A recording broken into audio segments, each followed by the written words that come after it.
तो welcome dear students, मैं एजाज लड्डन फिर से एक बार आपका वेलकम करता हूं, स्वागत करता हूं। तो चलिए, इस इकाई का जो पहला सब्जेक्टिव क्वेश्चन है काफ़ी इंटरेस्टेड क्वेश्चन है, क्योंकि इस प्रश्न के अंतर्गत हमें बहुत से बातों को जानना है। तो आइए प्रश्न को हम लोग बारीकी से समझते हैं।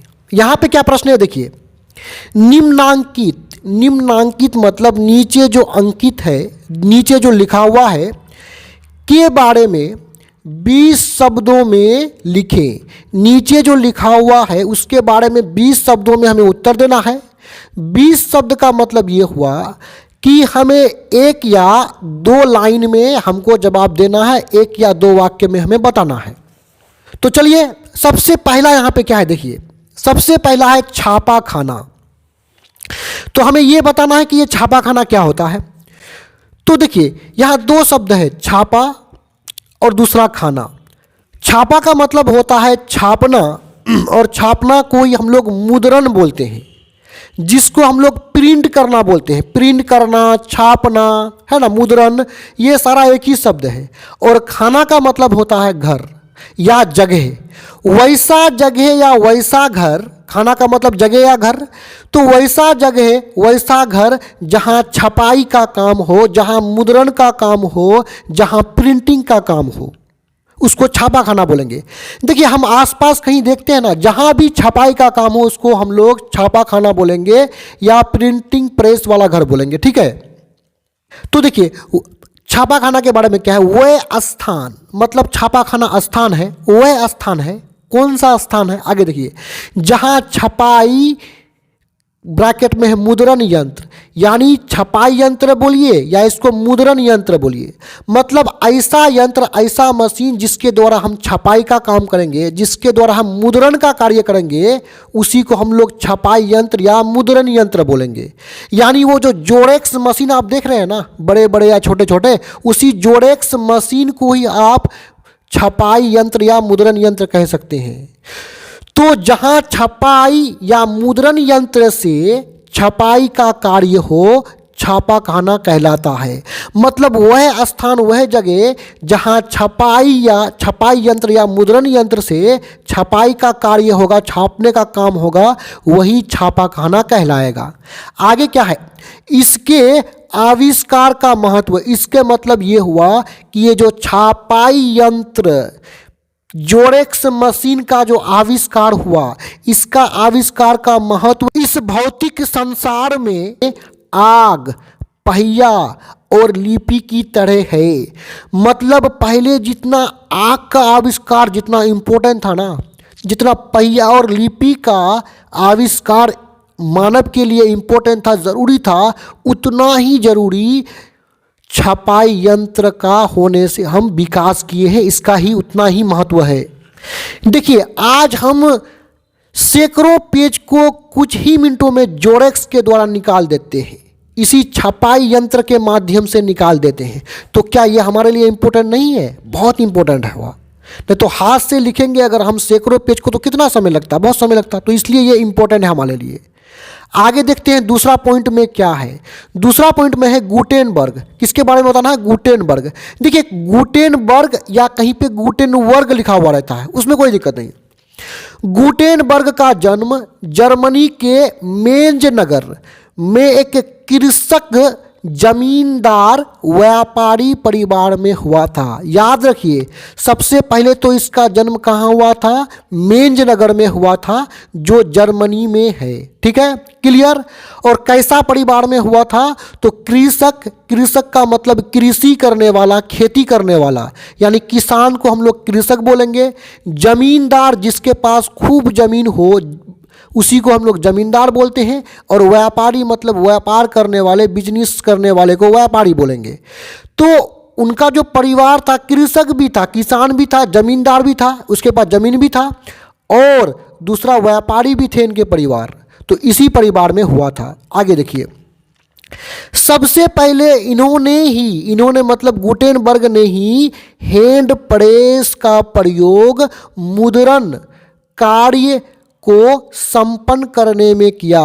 हैंड प्रेस मतलब ऐसा प्रेस जिसको चलाने के लिए हैंड का प्रयोग हो, हाथ का प्रयोग हो, उसी को हैंड प्रेस बोलेंगे। तो हैंड प्रेस का आविष्कार ही कौन किया था? गुटेनबर्ग ने किया था। और ये सबसे पहले इस हैंड प्रेस का प्रयोग किसको करने के लिए किया? मुद्रण कार्य मतलब छपाई का कार्य को संपन्न करने में, पूरा करने में सबसे पहले प्रयोग किया। किसने? गुटेनबर्ग ने प्रयोग किया हैंड प्रेस का।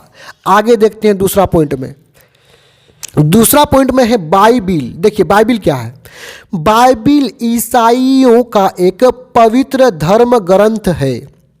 ग्रंथ का मतलब यहाँ पे आप किताब समझिए। जिस प्रकार मुसलमानों का धार्मिक पवित्र धर्म ग्रंथ क्या है? कुरान है। उसी प्रकार हिंदुओं धर्म का क्या है? गीता है। तो ईसाई जो धर्म थे है, ये ईसाई धर्म का जो पवित्र किताब है जिसके अनुसार ये चलते हैं, उसी का नाम है बाइबिल। आगे देखिए क्या है? ऐसा माना जाता है कि 42 लाइन एवं 36 लाइन के बाइबिल गुटेनबर्ग द्वारा छापे गए थे। यानी गुटेनबर्ग द्वारा ही 42 और 36 लाइन के बाइबिल को छापा गया था। क्लियर? अब आगे बढ़ते हैं। आगे है रेशम मार्ग। मार्ग का मतलब क्या होता है? रास्ता होता है। मार्ग का मतलब क्या होता है? रास्ता।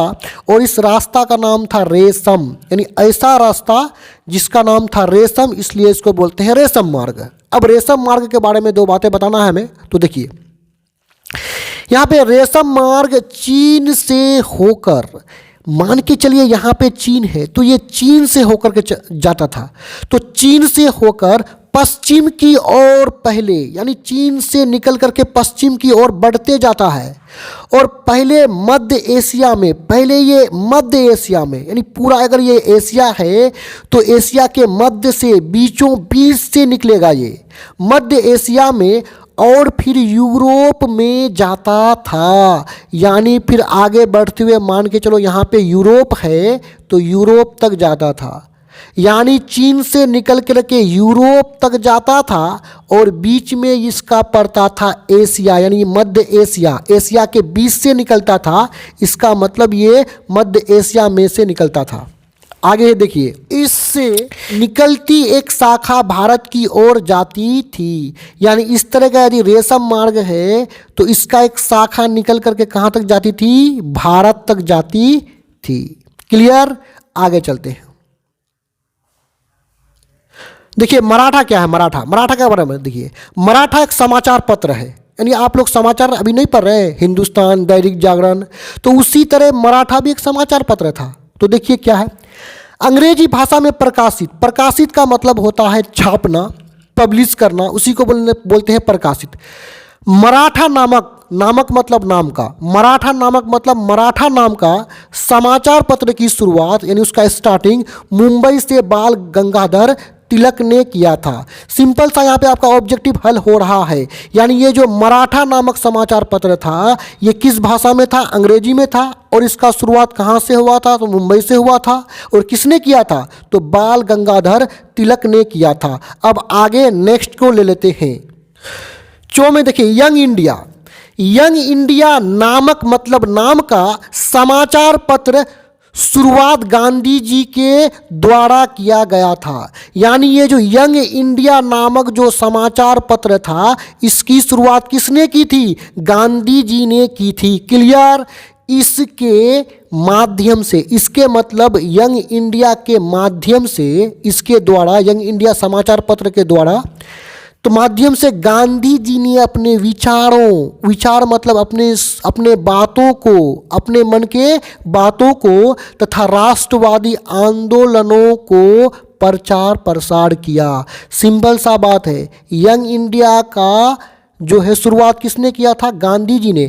यानी ये राष्ट्रवादी आंदोलन और विचारों के बारे में ये यंग इंडिया नामक समाचार पत्र में लिखता था, जिसको लोग पढ़ते थे और इससे काफ़ी क्या होते थे? मोटिवेट होते थे। अगला पॉइंट देखिए, वर्नाक्यूलर प्रेस एक्ट। प्रेस का मतलब क्या होता है? छापना। तो ये जो एक्ट था ये प्रेस के खिलाफ था, समाचार पत्रों के खिलाफ था। क्यों था इसको देखिए। 1878 ईस्वी में लॉर्ड लिंटन द्वारा वर्नाक्यूलर प्रेस एक्ट का मतलब कानून होता है, तो वर्नाक्यूलर प्रेस एक्ट मतलब कानून पारित किया गया। सिंपल सा, ये कब किया गया था पारित? 1878 ईस्वी में। ये एक्ट देसी समाचार पत्रों को नियंत्रण मतलब कंट्रोल में लाने के लिए पास किया गया था। यानी ये जो एक्ट पास किया गया था, ये जो कानून पास किया गया था, क्यों किया गया था? तो ये देसी समाचार पत्रों पर नियंत्रण करने के लिए, कंट्रोल करने के लिए पास किया गया था। ऐसा क्यों? तो समझिए। देखिए, भारत जब गुलाम था, यहाँ पे जो ब्रिटेन शासन का राज चलता था, तो यहाँ पे समाचार पत्र ब्रिटेन सरकार के द्वारा भी क्या शुरुआत किया गया था, और भारतीयों के द्वारा भी शुरुआत किया गया था। तो भारतीयों द्वारा जो समाचार पत्र का शुरुआत किया गया था, तो ये लोगों को उकसाने का काम करता था। यानी ये ब्रिटिश सरकार के गलत नीतियों को लोगों को बताता था। ब्रिटिश सरकार के जो है ना गलत नीतियों को लोगों को बताते थे, जिससे ब्रिटिश सरकार को काफ़ी गुस्सा आया और इन्होंने इस एक्ट को पास किया, वर्नाक्यूलर एक्ट, और देसी समाचार पत्रों पर नियंत्रण कंट्रोल करने का कोशिश किया। आगे देखिए, सर सैयद अहमद तो मुस्लिमों के बीच शिक्षा का प्रसार करने में सर सैयद अहमद का बहुत बड़ा महत्वपूर्ण योगदान रहा है। मतलब मुस्लिमों के बीच शिक्षा मतलब पढ़ाई का, एजुकेशन का, प्रसार का मतलब फैलाना, यानी अधिक से अधिक लोगों को शिक्षित कर देना ही क्या है? शिक्षा का प्रसार है। प्रसार करने में सर सैयद अहमद का क्या था? महत्वपूर्ण भूमिका था। ये अलीगढ़ आंदोलन का सूत्रधार भी थे। यानी अलीगढ़ जो आंदोलन हुआ था, इसकी शुरुआत किसने की थी? सर सैयद अहमद खान ने की थी, इसलिए इसको यहाँ पे सूत्रधार कहा गया है। क्लियर? थोड़ा तेजी से चलते हैं हम लोग। यहाँ पे देखिए 6 नंबर में प्रोटेस्टेंटवाद। क्या? प्रोटेस्टेंटवाद। तो ये क्या है समझिए। मार्टिन लूथर ने ईसाई धर्म की एक नई व्याख्या प्रस्तुत की। किसने? मार्टिन लूथर ने ईसाई धर्म का एक नया व्याख्या प्रस्तुत किया, और इसके समर्थक मतलब मार्टिन लूथर ने जो ईसाई धर्म का नया व्याख्या प्रस्तुत किया, तो इसी के जो समर्थक थे, यानी मार्टिन लूथर को जो सपोर्ट करने वाले थे, उसके जो समर्थक थे, वही क्या कहलाए? प्रोटेस्टेंटवाद कहलाए। यानी मार्टिन लूथर के बातों में जो चला, उसी को हम लोग प्रोटेस्टेंटवाद कहेंगे, जो धीरे धीरे ईसाई धर्म का प्रमुख संप्रदाय बन गया। यानी आगे चलकर ये जो प्रोटेस्टेंटवाद जो है, ये ईसाई धर्म का प्रमुख संप्रदाय बन गया। आगे देखिए, यहाँ पे देखिए आगे मार्टिन लूथर के बारे में अभी भी देखे ना, तो उसी के बारे में बताइए। मार्टिन लूथर एक धर्म सुधारक था। धर्म सुधारक क्या बोलेंगे? धर्म के अंदर सुधार करने वाले को धर्म सुधारक बोलेंगे। यानी ईसाई धर्म के अंदर बहुत सारा गलत रीति रिवाज था, तो इसी को दूर कौन किया था? मार्टिन लूथर किया था, तो इसलिए इसको धर्म सुधारक बोलेंगे। आगे देखिए, यह मतलब Martin Luther Roman Catholic church में मौजूद, किसमें? रोमन कैथोलिक चर्च में। यह चर्च काफ़ी बड़ा चर्च है, इसलिए इसका नाम क्या है? रोमन कैथोलिक चर्च में मौजूद कुरीतियों। कुरीति किसको बोलेंगे? जो खराब रीति रिवाज होगा ना, उसको कुरीतियाँ बोलेंगे। तो कुरीतियों के विरोधी थे। इन कुरीतियों के विरोधी कौन थे? मार्टिन लूथर थे, और उनमें सुधार लाना चाहते थे। तो यहाँ पे ये वीडियो समाप्त होता है। डिस्क्रिप्शन में और भी वीडियोस के लिंक है। धन्यवाद।